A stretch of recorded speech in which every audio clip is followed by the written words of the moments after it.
এই যে আমাদের সারফেসার, ঠিক আছে, এই যে আমাদের এই যে নিরোলা কোম্পানি এই সারফেসার, এটার কালার আসবে গ্রে। যে আমরা এখানে ঢেলে নিয়েছি, ঠিক আছে, এটা ভালো করে মিক্স করতে হবে। এই যে থিনারটাও আমরা নিরোলাক নিয়েছি, ঠিক আছে। আমাদের এই যে গাড়িটি রেডি হয়ে গেছে, এই যে আমাদের মেশিন। এখন আমরা এটাকে প্রোটিনটা করে নেব। ভাই এদিকে গান কোথায় দাও, আমরা গানে ঢেলে নিচ্ছি, ঠিক আছে।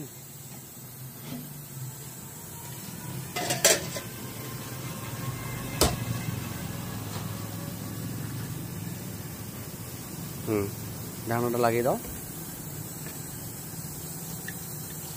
এটা একটু বেশি পাতলা করে নিতে লাগে, হ্যাঁ, এটা পুটিনের মতো তো, এটা ডবল হলে গান দিয়ে ক্লিয়ার আসবে না, ঠিক আছে। আমরা এখন সেটাকে এখন গাড়িতে মারবো।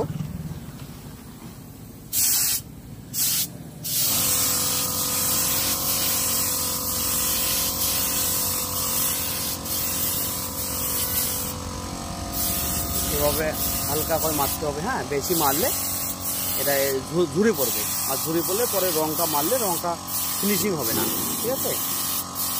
এভাবে মারতে হবে, ছেড়ে ছেড়ে দিয়ে হালকা করে। এভাবে আমরা সম্পূর্ণ গাড়ি সার্ভিসার করবো, ঠিক আছে। করার পর এটার উপর সিরিজ পেপার দিয়ে হালকা করে তোমার 180 নম্বর যে আছে সেই পেপার দিয়ে ঘষা দিয়ে তারপর পেন্ট করতে হবে, ঠিক আছে। পেন্ট করাও দেখাচ্ছি। এই যে সারফেসার কমপ্লিট হয়ে গেল, হ্যাঁ, আমরা সারফেসারটা গাড়িতে কমপ্লিট হয়ে গেল আমাদের। এখন এই যে আমরা ভিতরটাও করে নিয়েছি, হ্যাঁ। এটা অ্যাকচুয়ালি এটা তো রং না, আর এটা করাতে আমাদের যে রংটা আছে সেটা বহুদিন লাস্টিং করবে, ঠিক আছে। সারফেসার এটা তো প্রাইমার না, প্রাইমার থেকে অনেক টাকা বেশি দাম। তা আমাদের এখানে যে সকল বন্ধুরা মানে টোটো বানিয়ে নেয়, আমরা প্রাইমার দেই না, আমরা সারফেসারে করে দিই, ঠিক আছে। তাতে এটা লংজিভিটিটা বেশি আয়, রঙের কোয়ালিটিটা ভালো আসে, সে ব্যাপারটা, ঠিক আছে। আমরা ভিতরটা যেহেতু আমাদের এসিড থাকে ব্যাটারি, সেই কারণে আমরা ভিতরটাও সারফেসার করে নিয়েছি, যাতে এসিটি অত তাড়াতাড়ি নষ্ট না হয়, ঠিক আছে। এবার আমরা উপর কিটটা এনার কালো রং করব, সেই রংটাকে আমরা রেডি করতেছি, ঠিক আছে। এই যে নিরোলাকের রং থাকে সিনার দিয়ে ঘাটতেছি, আর এখানে কিছু দিচ্ছি না, কিন্তু ওটা ক্লিয়ার দেবো, ঠিক আছে। রংটাকে গ্লেজ করার জন্য একটা ক্লিয়ার থাকে, ক্লিয়ার দিতে লাগবে। ওই যে ক্লিয়ার, এই যেটা, এটা দাও আমাকে, হ্যাঁ, এই যেটা, এটা হচ্ছে ক্লিয়ার।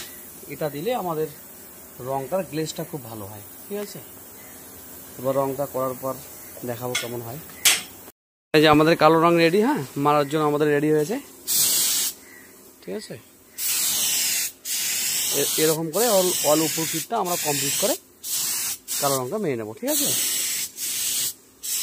এটা এক সামান মারা যাবে না, ছেড়ে ছেড়ে দিয়ে মারতে হবে, ঠিক আছে। তাহলে রংটার ফিনিশিং সুন্দর হবে, আর খুব ভালোভাবে দেখে মারতে হবে, যাতে কোনো এক জায়গায় না এড়ায় বা কম বেশি হয় না। এই যে আমাদের কালো রং করাটা কমপ্লিট হয়ে গেছে উপর কিট, ঠিক আছে। তার সাথে আমরা সামনটাও করে নিয়েছি, আর উপর কিটের সাথে সামনের পাদারিটা দিলেই অনেকটা ভালো দেখা যায়, ঠিক আছে। আমাদের এই যে কমপ্লিট হয়ে গেছে। এখন আমরা গাড়িতে বডিতে রং করবো, ঠিক আছে। তার জন্য আমরা এই যে রং নিয়েছি অ্যাসপা কোম্পানির, ঠিক আছে। এই রংটা হবে আমাদের টিটি ব্লু, ঠিক আছে। সেই রংটা আমরা এখানে মেখে নিয়েছি। এবার এটাতে আমরা দেব থিনার দেব, ঠিক আছে। থিনার দিয়ে নেব, তারপর আমাদের যে রঙের যে মেন গ্লেজটা নিয়ে আসবে তার জন্য যে আমাদের যে ক্লিয়ারটা, ঠিক আছে, এবার সেটা দিয়ে নেব আমরা, ঠিক আছে। তারপর আমাদের দিব হান্নার, ঠিক আছে। এই যে হান্নারটি দেওয়ার পর এটাকে আমরা মিক্স করে নেব, করার পর গাড়িতে দিব, দেওয়ার পর কমপ্লিট করার পর কীরকম হয় সেটা দেখাচ্ছি। বন্ধুরা দেখতে থাকুন। আমাদের রং রেডি হয়ে গেছে, এখন মারার জন্য আমরা রেডি, ঠিক আছে। আর রংটা খুব সুন্দরভাবে মারতে হবে, এটা মারা কম বেশি হলে কিন্তু রঙের গ্লেজ হবে না, ঠিক আছে। এই রংটা এমনভাবে মারবো যে কোনো এক জায়গা যদি আমাদের বাদ যায় না, ঠিক আছে। এভাবে খুব সুন্দরভাবে দেখে মারতে হবে। তারপর আমরা কমপ্লিট করে দেখাচ্ছি রঙটি কেমন হয়। ওকে, ফাইনালি আমাদের গাড়িটি রং করা কমপ্লিট হয়ে গেল। হ্যাঁ, ঠিক আছে, আমাদের রং কমপ্লিট হয়ে গেল। এখন আমাদের এই রংটি শুকানোর আগেই আমাদের যে ব্র্যান্ড স্টিকারটা লাগাবো সেটা লাগিয়ে দিতে হবে। আর শুকানোর পর যদি আমরা স্টিকারটা লাগিয়ে দেই তাহলে এটা থাকবে না, ঠিক আছে, তাড়াতাড়ি উঠে যাওয়ার চান্স থাকে। আর এর অবস্থায় লাগালে মানে স্টিকারটা উঠবে না। তাহলে স্টিকারটা লাগাচ্ছি, লাগার পর দেখাচ্ছি কীরকম হয়। যে আমাদের স্টিকার লাগা হয়ে গেছে, ঠিক আছে, স্টিকার লাগানোর পর এরকম দেখাচ্ছে।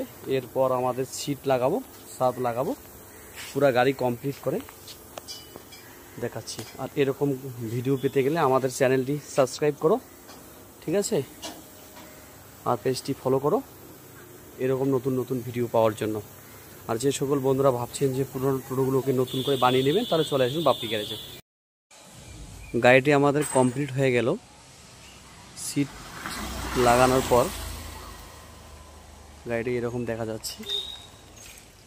সেটা দেখানোর কথা ছিল যে কমপ্লিট গাড়িটি করার পর কীরকম দেখা যায়।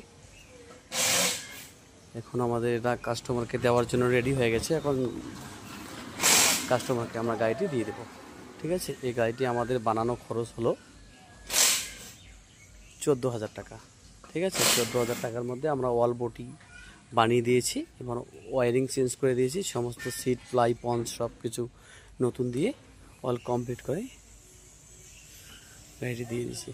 যদি কোনো বন্ধুরা ভাবছেন যে এরকম করে বানিয়ে নেবেন গাড়ি, তাহলে আমাদেরকে পুরনো গাড়িগুলো দেখিয়ে কত টাকা লাগবে রেট ঠিক করে বানিয়ে দেবেন। আমাদের গ্যারেজে আসার ঠিকানা বাপ্পি গ্যারেজ, হরিণখাচি বাজারের পশ্চিম থেকে। আর এরকম নতুন নতুন ভিডিও পেতে গেলে আমাদের পেজটি ফলো করো, চ্যানেলটি সাবস্ক্রাইব করো।